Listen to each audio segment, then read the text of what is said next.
El macho de la reina mora grande es azul con la frente y hombros celeste.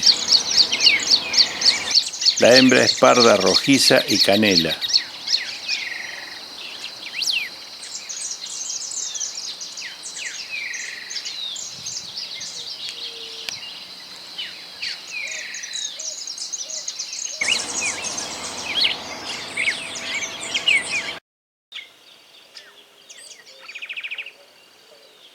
El nido tiene forma de taza, es sostenido en ramas de árboles.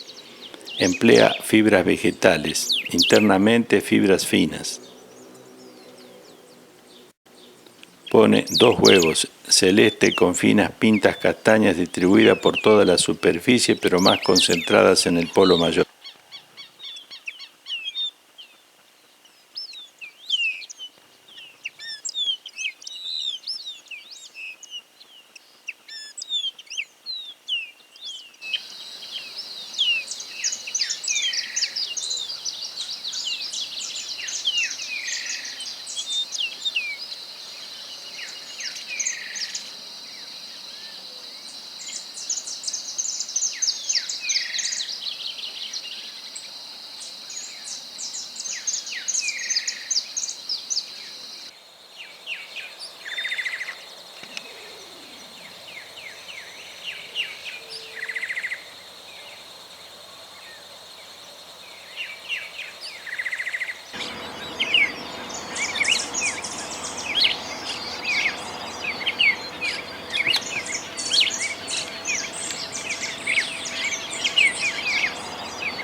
El nido tiene forma de tazón, es construido con tallos de enredaderas, internamente fibras finas. Los obtiene en las ramas de arbustos o de árboles. Pone 2 huevos verdosos con finas pintas castañas más concentradas en el polo mayor.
Construye el nido en matas de líquenes. Ocupa estos elementos e internamente algunas cerdas.